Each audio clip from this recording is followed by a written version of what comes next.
how challenging is for people to find their inner peace, and how do they know that they reach it? It is not challenging. It is just because they have not done the right things within themselves that peace seems to be such a big thing. These days, everybody is talking about being peaceful as the ultimate goal in their life. Even the so-called spiritual leaders are talking about peace being the ultimate goal. But I'll ask you a simple question with all due regard to all of them. Tell me, could you enjoy your lunch today if you were not peaceful? Hello? No. So enjoying your lunch, is it the highest achievement in your life, I'm asking? If you have a dog at home, you throw something that he likes, he will eat joyfully, isn't it? What's the human problem? We can't sit joyfully, we can't eat joyfully, we can't do anything properly because we have been given an intelligence that we have still not learnt how to handle, isn't it? It's an evolutionary problem. From goat becoming a giraffe, I don't know, she is the genetic expert, she must tell me how many million years it took. From a pig becoming an elephant, it took millions of years. But a monkey becoming a human being happened pretty quick to a point that we think that there is a missing link somewhere. It's an evolutionary problem. Suddenly, we are endowed with a certain dimension of intellect and we don't have a stable enough platform for that. Unless you create one, you will see you not being peaceful, you being stressed, you being miserable, essentially means your own intelligence is working against you. Yes or no? Your intelligence is not working for you, it is working against you. Any other creature on this planet, please see, stomach full, they're peaceful. Human being, stomach empty, only one problem, stomach full, 100 problems. Because you're not able to handle your intelligence. What is a phenomenal gift to you has become a problem because you have not created a stable enough platform to operate this intelligence. It's something that every human being needs to work at. Being peaceful is not even an issue. There are many ways to understand this. I know, let me not make a ridicule out of this. There are many ways to understand this. See, suppose you lose your peace today. Who gets the first dose? Somebody in your family. They get the first dose of you not being peaceful, isn't it? If it continues tomorrow, you may pick a quarrel with your neighbor.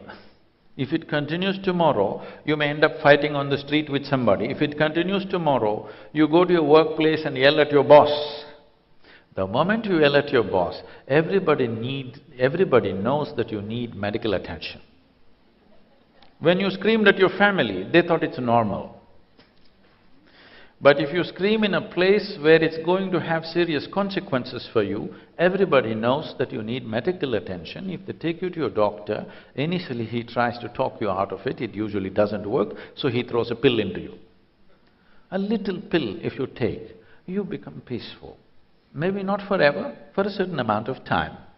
What is a pill? A little bit of chemicals. It is making you peaceful, or in other words, what you call as peace is a certain kind of chemistry.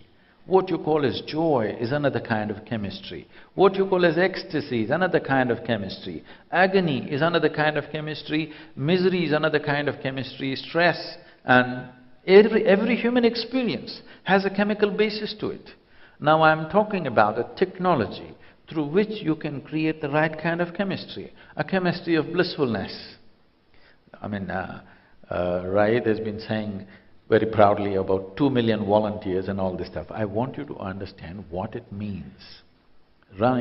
Conducting so much activity across the world with volunteers. Volunteers means generally none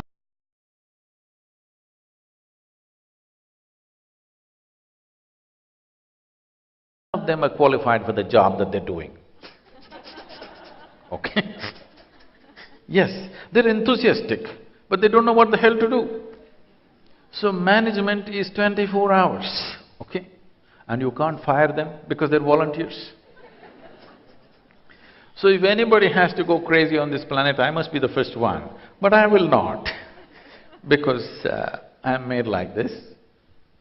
It is not somewhere. You can make yourself like this, no matter what. What is within you happens the way you want it. What is around you, you manage it to the extent you can. But what happens within you must happen the way you want it. If what's within you is not happening the way you want it, you're deeply, deeply enslaved to everything around you. This one thing you must settle in your life. At least this one person, nobody happens your way, that's okay. At least this one person must happen your way. If this person happened your way, you will definitely keep this person peaceful and blissful, isn't it? There is a technology, there is a whole science for this. We're too busy exploring and fixing the outside world. We have done very little about fixing this, because this is what determines the nature of our experience on this planet. This moment, how wonderful your life is, does not depend on what kind of house you live in, what kind of car you parked outside, what kind of clothes you wear. This moment, how peaceful and joyful you are, determines the quality of your life, isn't it? If you don't fix this, what are you trying to fix the whole world for? A palace will mock at you.